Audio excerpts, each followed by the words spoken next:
Hi everyone, my name's Chris. As Chad mentioned, I am running my own digital marketing consultancy agency sort of thing. It's something that I've just started to kick off. I've been doing it as a side project for a couple of years now. Chad introduced me to my first client, so ever grateful to him.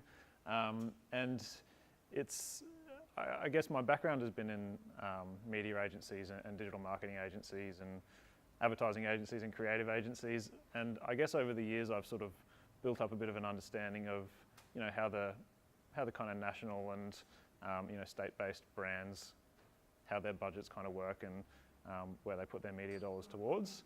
But I guess what I've sort of seen and where I'm most passionate about myself is the longer tail, where there's people who are trying to start something up, there's people who have great ideas, really, really intelligent people who are trying to get something off the ground, and they've got something incredible there. They just don't know how to promote it or get people to talk about it. So it's something that I've kind of gained some intelligence over the years, and I thought I'd go out on my own and start to help people like entrepreneurs and small business owners to get themselves off the ground. So that's, I guess, the bent of my consultancy, and I won't hit you too much over the head with any more of what I do myself. But I thought I'd come along tonight, and it's kind of really interesting to see the Goa presentation and what Lee's kind of touching on in terms of data, and from a big data perspective and from a data partnership perspective, and the synergies that are kind of happening between that and what platforms, like these kind of huge global platforms like Facebook, are trying to do as well. So there's some interesting kind of synergies between the last presentation and this one, funnily enough, because this presentation is probably going to be a lot more honed in, and I'm just going to talk about Facebook. And what I've kind of found is that, as Lee also kind of mentioned, there is so much data overwhelm out there when we've got, you kind of only have to mention the word big data, and I even roll my own eyes, and I'm kind of in the industry. I sort of like, there's so much data out there that we almost don't know what to do with it. So I thought I'd kind of break it right down and just be really kind of practical and pragmatic. Let's just look at Facebook. Facebook's got one of the most powerful data partnerships and databases in the world. And I thought I would kind of show, I guess, just how approachable it is now for small businesses and entrepreneurs and startups to actually access that data. So I've called it running an end-to-end digital marketing strategy using Facebook audience data. And that will kind of hopefully become clear, but it really is a platform that can kind of cater to all aspects of the sales process. And I'm going to do that all night, I can tell. Next. Go. Next. Next. Maybe I'll just use the thing. Okay. Facebook's recent improvements in audience data have turned it into the most powerful, cost-efficient marketing platform available. I'd probably make a little caveat to that: digital marketing platform available. But it really is. So when you kind of look at the history of Facebook, it's kind of come a long way in a pretty short period of time. So does everybody remember ICQ? So it was kind of like when you jumped on ICQ and you had to ask the person at the other end what their age, sex, and language was. You actually kind of had to like go out and ask that information. That's what Facebook used to be like. So it only knew what we told it. So we would create a Facebook profile and say, I'm a male, I'm born in this year, and I live in Brisbane, and I'm in a relationship, for example. That's all that Facebook knew about us, and that's all that advertisers could target their ads towards. And it was like that for a long time. It was really, really primitive, and it was actually, and I was kind of there for the start of it, and it was quite frustrating for advertisers because you had, this incredible platform that everybody was just going berserk over, but the advertising just fell down. So I think it was about 3 years ago, Facebook partnered with a couple of international data agencies, Quantium, Axiom, and a couple of other ones that were kind of US based. They basically got access to a huge amount of consumer data and purchase behavior, consumer behavior, without needing us to tell Facebook what it actually is. So it's third-party data that we can now actually use through Facebook. So it's kind of like Facebook kind of knows the matrix now. They don't just see you as a person of what you've told Facebook you are. They know you as what you've purchased, whether you've purchased something at David Jones in the last 30 days, or it knows all of those sorts of things without us even needing to tell it. So it's kind of scary, but at the same time, as an advertiser, it makes it so much more powerful. At the same time, Facebook has updated their ad units. So it's gone from these kind of boring blue links, I don't know if you remember, they were sort of sitting on the side and no one ever clicked on them, the text was tiny and they were terrible, to now these, there's much more rich media content, there's much more rich ad units that you can use, there's kind of the carousel and then canvas and things like that. You can have a much more immersive experience through a piece of advertising messaging on Facebook. So much so, I guess, and Facebook's kind of come so far in the last few years that I guess I would argue that it's kind of, they've designed the platform to cater for the entire consumer process. And I suppose we all know that, the sales funnel is dead, or I guess the traditional sales funnel is dead, and now we're kind of looking at this thing called the loyalty loop. So for anybody who kind of doesn't know, it's sort of been around for a couple of years, but it's kind of like the sales funnel, but it's more of like a circular motion. So we don't just kind of drop out of the funnel when we make a purchase now. We make a purchase, then we talk about it, and then we develop a relationship with the brand, which is arguably always the case. Was always the case, but now we've kind of got this nice model that advertisers like to use because it simplifies things for us. First step, consideration. So you're obviously thinking about going into market for, let's say, a car. Second step, you're sorting through, you're kind of gathering information on all of the different brands. You're thinking about Holden, you're thinking about splashing out on a Lexus or whatever it might be. You're prioritizing those brands in your head. Moving on to step 3, you've kind of made the decision and you're ready to make a purchase. You make a purchase or take that action. But then there's this kind of new, I suppose, phase that you then go into this sort of cultivation funnel, a loop, or this loyalty loop, which is arguably the most important part of the sales process, where you actually experience product, you experience the brand, you have multiple conversations with the brand, you talk to all your friends about it, and the advertiser or the brand itself has so many more touch points to continue that conversation with you.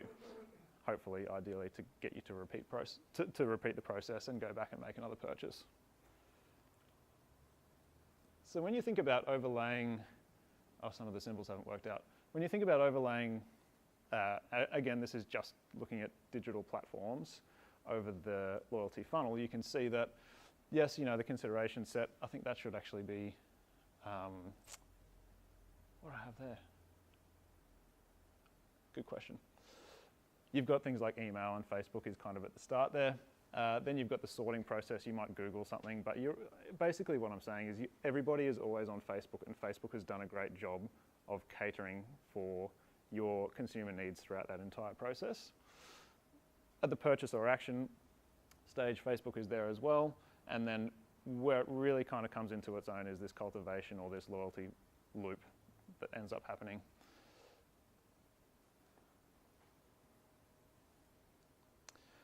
So let's take a little bit of a look at the practical targeting opportunities through Facebook. I won't go into them too much, and I've just got some really general examples, but I just want to kind of get everybody sort of thinking. So Facebook breaks down its audience targeting into 3 main areas. So at the kind of widest area, it's interests. Facebook has always had this. So if you said you were interested in Holden, it knows that you're interested in Holden. You're in their database as being tagged as a Holden liker. You're in there. That's kind of at the broadest level. Then you've got a little bit more sort of specific, which is the demographic level. So who are you as a person? Moving down to the slightly more interesting stuff, the behavior.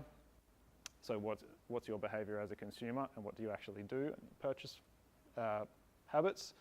And unfortunately, I worked out how to make emojis come into the presentation, but they haven't come through, which is devastating.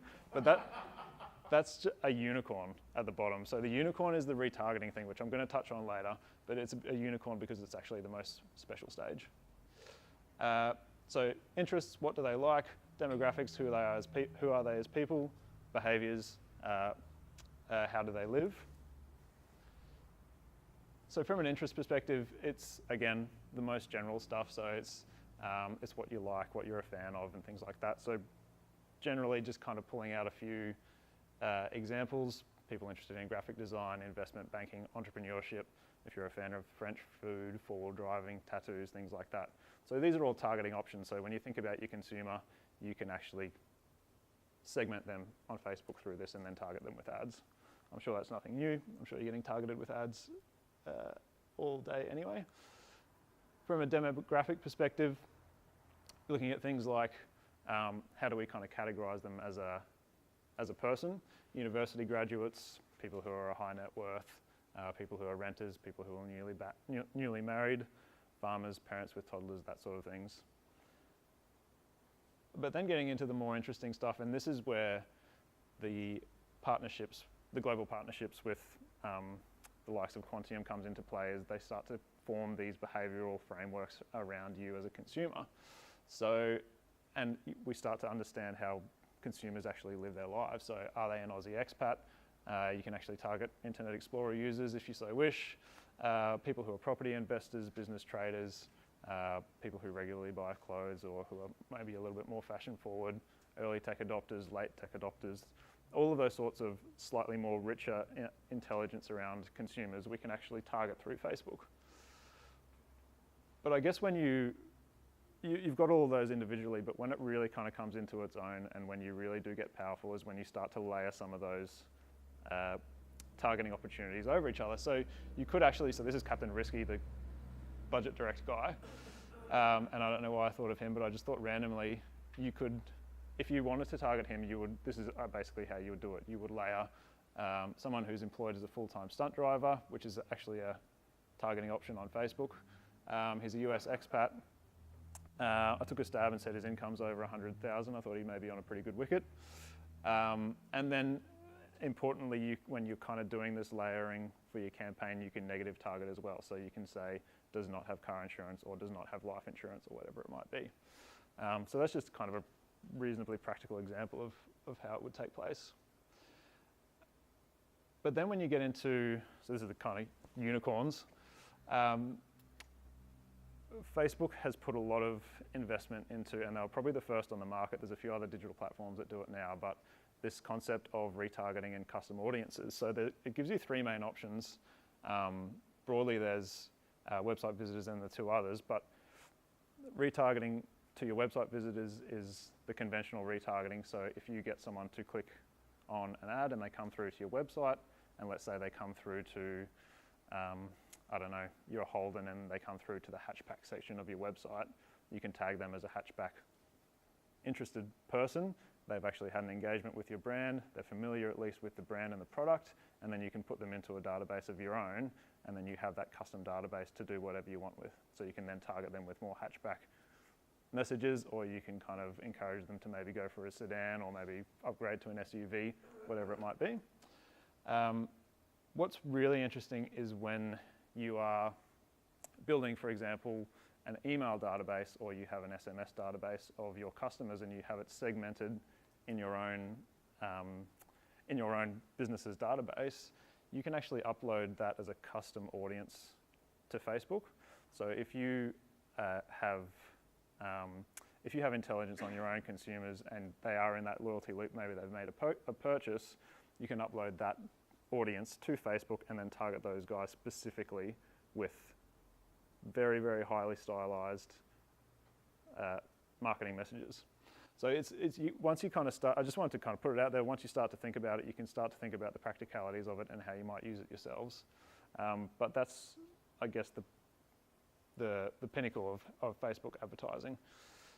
And I guess what you might be thinking is, I guess I do have a very personal reason for evangelizing this platform. And it's because I truly feel that, you know, the data is there and Facebook has kind of made so much effort into building this database, and it's out there and it's really quite easy to use, but there's no one is really using it properly. And I guess case in point, so this is me, I'm kind of in the digital marketing, you know, I've sort of been I'm in the bucket of digital marketing. I like a lot of digital marketing things, and I've been employed by digital marketers in the past. But my newsfeed looks like this. Like it's just digital marketing, and I apologize to the tech startups in the room, but I get so many messages from tech startups, reporting platforms, advertising agencies, how to get more traffic to my website, all those sorts, which is great, but I don't get anything else outside of that. So I guess my ask is that advertisers really do consider all of these other options, and there are other options out there, and they're much more intelligent. And when I think about some of the other things in my life, you know, I am more than a digital marketer. I've kind of bought cars, I've taken out home loans, I've got credit cards, I've got life insurance and all that sort of stuff. But it's only digital marketing. It's just, and I guess I can kind of see the maybe laziness is a harsh word, of the actual advertisers at the other end of these, just saying, I just want to reach a digital marketing audience. There's so much more that you can do with the data that Facebook makes available, and it's just as easy to do a highly, highly stylized campaign as it is to do a kind of spray and pray campaign like this. So I guess that's really it. I just wanted to kind of give you a little bit of a spark of interest, and if any of that is interesting, come and talk to me. If you're doing anything yourself and you want just a little bit of advice, come and chat to me later. I'm more than happy to help out. Thank you very much.